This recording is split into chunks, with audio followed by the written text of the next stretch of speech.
一灯明亮着，什么曲？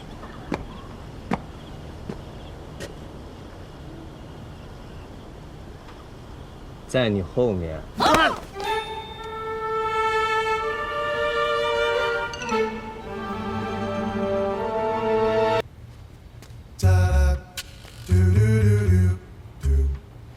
老师，要不你用冰块敷一下吧？我合同不已经亲自给你送过去了吗？怎么还来啊？你不是说下午会发给我吗？我一直等也没等到，打给你又关机，所以就自己找过来了。没心情，明天吧。你心情不好啊？没事，你就走吧。哎，你感冒了，还是少喝点酒吧。我喝不喝酒跟你有什么关系啊？当保姆当惯了是吧？给我。酒我替你存着，等你病好了再还给你啊！辅导让老师休息了，记得给我发稿子哦。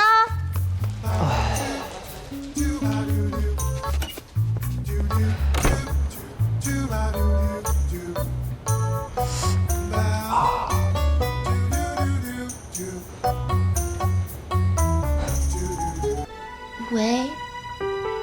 喂。What happened？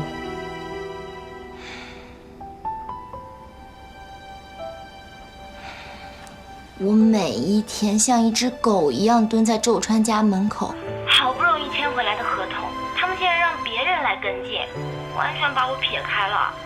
有没有搞错？明明是我签下来的合同。周川可没把你当狗啊！你又不是周川，你怎么知道？气不过你就辞职啊，大不了拍拍屁股走人。我气不过的是老苗，又不是圆月社。我才不会这么容易就当一个逃兵呢。再说了，我答应过周川，要给他好好卖这本书，好好宣传，画好看的封面。你说他现在不会就认为我是个骗子吧？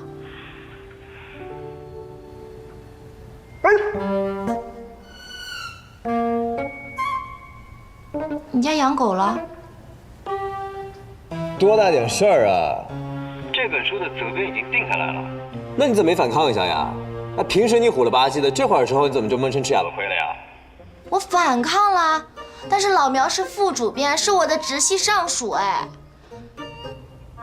圆月是不过问周川的意思就把责编给定了，这以后是不想合作了呀？告诉周川有什么用？反正他也不会帮我。哎呀，我的周川呐，我好不容易争取来的周川，会不会就要被猪拱了？什么叫你的周川啊？你又知道了，周川不向着你，他不向着你还把书签给你，傻呀！啊，不对，狐狸君，我想起来了，你说的话向来都是反的。啊，不会本来还存一丝希望，你说了就变成完全没希望了吧？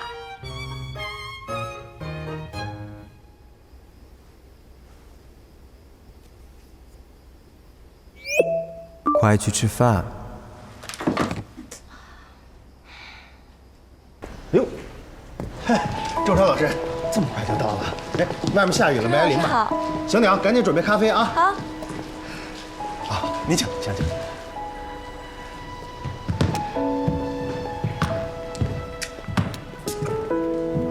来，周川老师，请。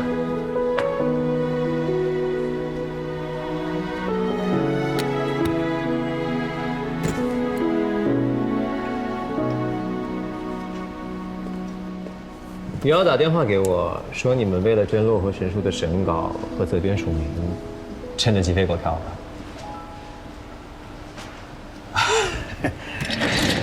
哎呀，看来周川老师的消息还是挺灵通的。是，在我们社里啊，关于洛河神书这个作品的责编归属问题啊，确实是有一些分歧。怎么说啊？是这样的，洛河神书这个作品，在我们圆月社，是在非传统文学领域的里面，是个新的尝试。社里面非常的重视，当然给我们的压力也很大。我个人是这么认为的啊，要想把这本书卖好，从初审工作上就不能放松，一定要找有经验的编辑来做这件事情。好，你看啊，我现在手下呢有2个小编辑，一个呢是初理，您应该认识了，原来是金融专业毕业，没什么经验。啊，还有一个就是袅袅，杜袅袅。周川老师你好。小鸟啊是学编辑专业毕业的，有一定的经验。我认为啊，在初审这个工作上面交给袅袅，哎，那是再合适不过的了。然后我呢来做这本书的责编，但是我这么一说了以后，初理就不是那么高兴了。是啊，所以就得请您来给评评这个理。像您这么好的一本书，这么重要的一个项目，怎么能交给初理这样没有经验的人来做呢？这么说，好像是这么回事啊。是。还有什么别的理由吗？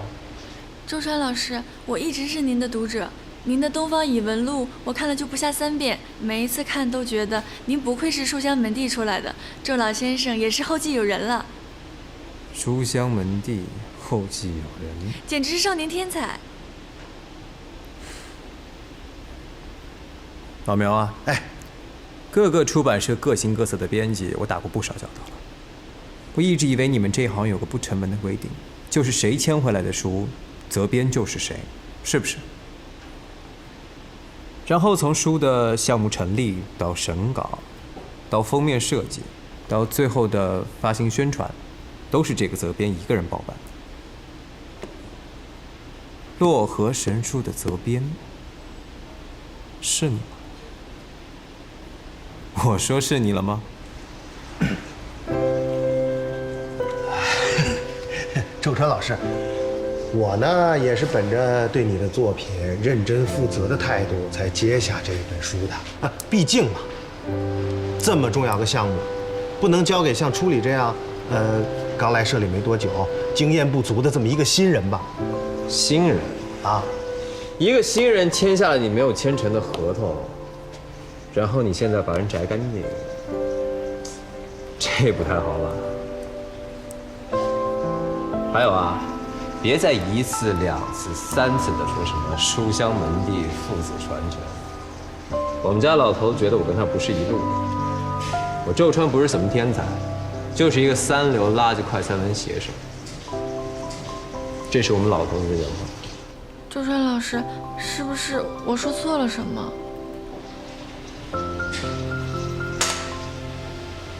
意思我都说得非常清楚了。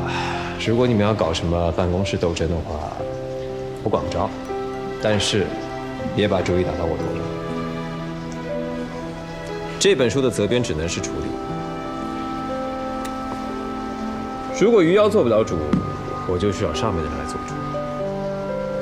话我说完了，苗副主编，再会。哎，周川老师，你看。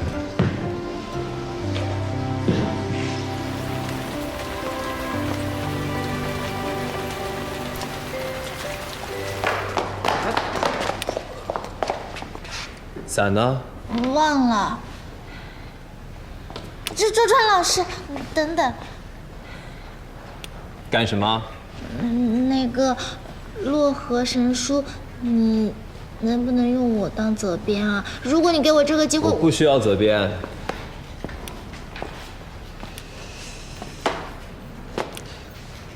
我说不需要，就不知道争取我一下。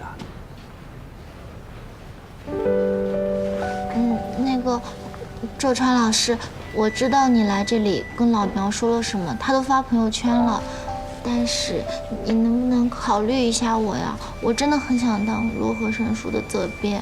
考虑一下你？那你拿什么来换？用我国际金融专业全 A 的那份优秀，用我这20多年来的认真和努力。行，那就考虑一下你。真的吗？哎，等等，周川老师，其实开头我已经编校了一小部分，我上去拿给你看，你就等我1分钟，1分钟就好，不要走啊。人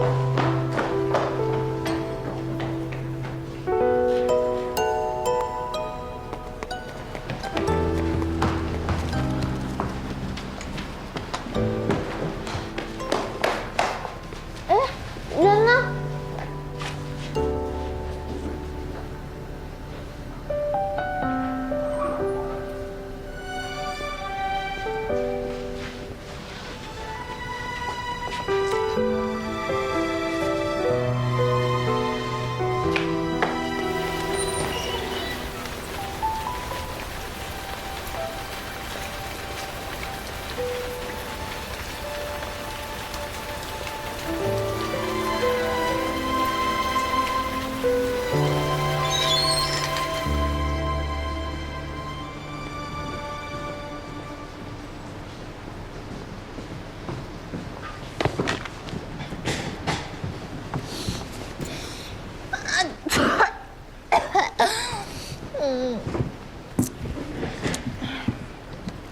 我们都淋雨了，你擦擦头发，然后喝杯感冒灵驱寒吧。谢谢阿夏。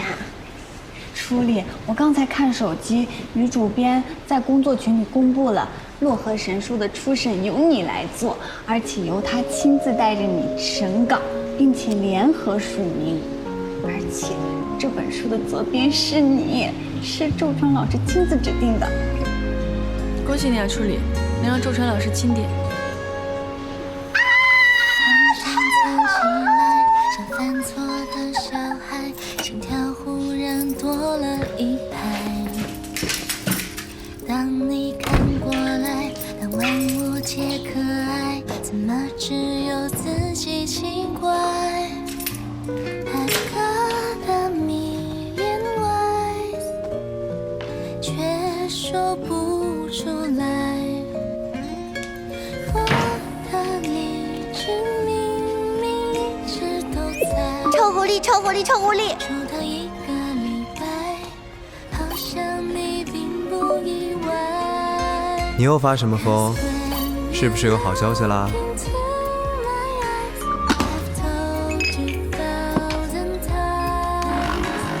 啊！我拿回我的责编权了，还是周川亲自指定的。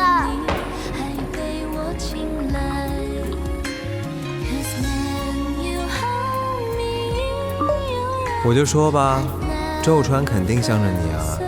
你看他人多好，你得好好感谢他，跪地叩谢的那种。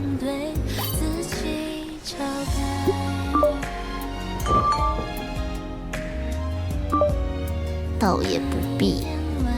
臭猴子，翻脸不认人是吧？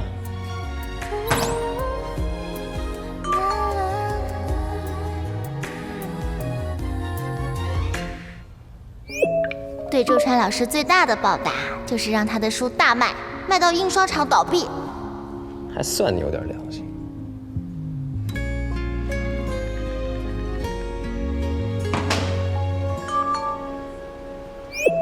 就这，不请他吃顿饭？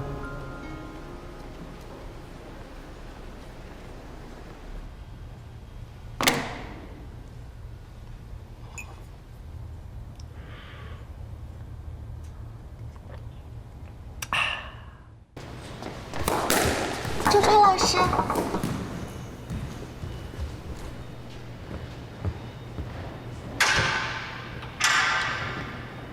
找我什么事儿？我是来还您借给我的这把伞的。我借你的？我为什么要借你伞啊？啊？所以说那天你把这把伞放在门口，并不是借给我，只是单纯的觉得伞太重，还是说你想做一回大雨中狂奔的青春少年？好好说话。对不起。我想起来了，这把伞不是借给你的，是借给老苗的。老苗？你们俩是那种你值得为他淋雨，还给他留把伞的关系吗？那我俩是那种值得我为你淋雨，还为你留把伞的关系？嗯。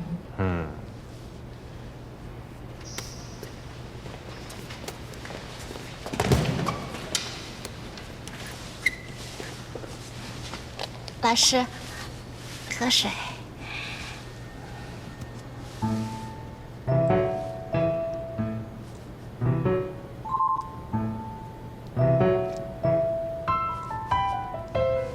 那咱们现在是不是可以顺道聊一下稿子上的问题啦？好，你说吧。您的主角按照顺序打怪，前面说老大是只怪鸟，老二是只乌龟，老三是只白虎，老四是条龙。怎么到后面提到老三的时候，白虎就变成九色鹿了？到底是白虎还是九色鹿啊？哪处描写多，改动麻烦就保留哪处。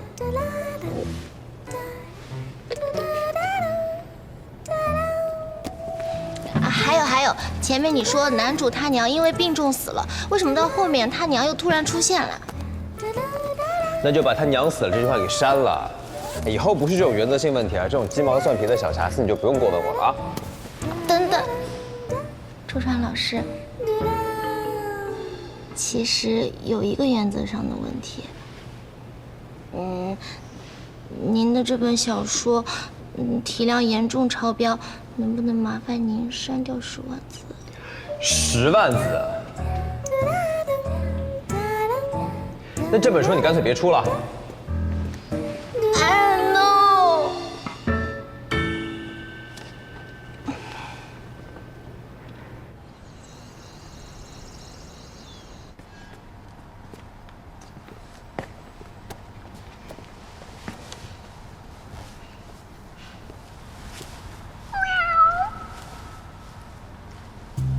你怎么在这儿啊？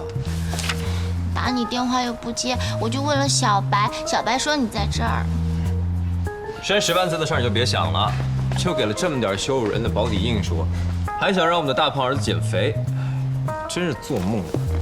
你先别生气嘛，身为编辑，我只是给你建议，具体要删哪儿、怎么删，还是您自己做主。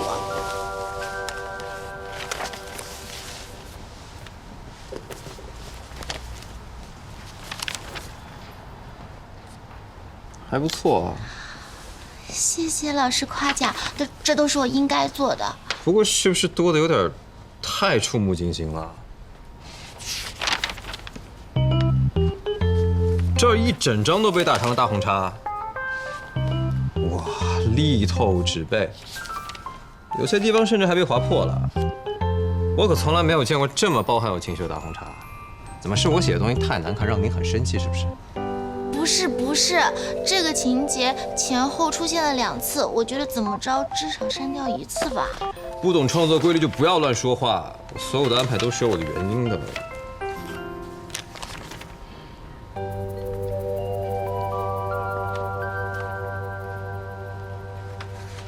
除了有大红叉，你在这儿画了个打哈欠的小人是怎么回事？